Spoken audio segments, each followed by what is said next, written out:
All I remember is waking up on the side of the street. My shoes were gone, my backpack was gone, my phone was gone. I had this huge pain in my side, and my ankle was swollen the size of a softball.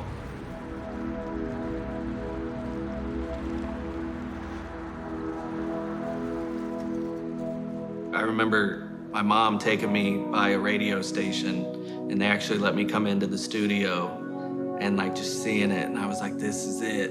This is what I want to do. This is totally me.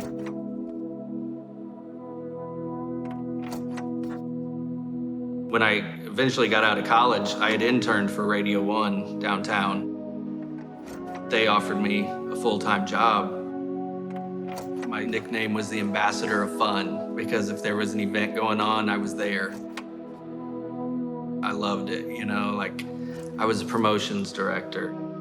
I'd go back to the station, sleep for an hour, and then be at the next event, you know, and it's like I had to have something to keep me going, and that's where drugs and alcohol played a big part in my life.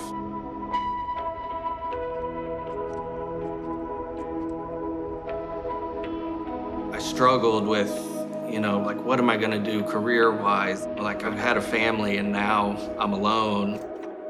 How do I fill that void? And alcohol for me was just the cure-all, you know? Like, I would drink to forget and I would drink to numb. It went from fun times and glamorous to just straight hell.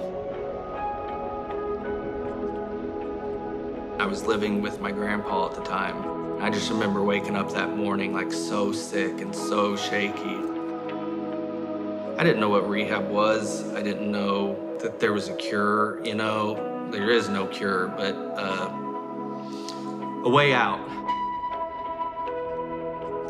Basically, for the past 10 years of my life, it was, you know, like I never fully accepted that I cannot have a sip of alcohol. I was living in a sober living at the time, and then COVID hits, and they had kicked me out because I had relapsed. That led me to making some choices that I wouldn't make soberly, getting arrested. So basically, I got out of jail with nowhere to go.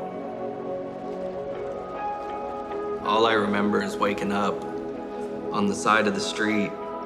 My shoes were gone. My backpack was gone, my phone was gone. I had this huge pain in my side and my ankle was swollen. It was like 3 a.m. I walked to my ex-girlfriend's apartment, just started banging on the door, and luckily she answered. Basically got in the apartment and just passed out. And then she woke me up the next morning to take me to treatment. I knew, like, if I want to live, like, I have to be different. I asked God countless times, like, what is my purpose? Like, why am I still here?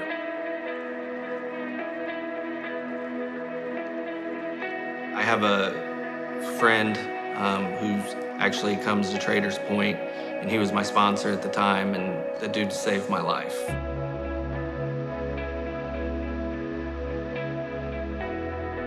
This past spring during the Easter service, they had where you could sign up, you know, for baptism and to join a small group. And for me, a small group is something that I had been wanting to do. I go to meetings where I sit around with other alcoholics and we talk about life. The small group for me was that plus more of God. When I start isolating myself is when things go bad. Being around people, being able to talk, even if it's not about anything deep, you know, just having conversations with people is huge. My higher power, which is God, is huge in my life today. Like, I have conversations with him all throughout the day. Like, I'm just happy today and I can't explain it other than God. Like, I have a peace over my life that I never in my wildest dreams would have thought that I would feel.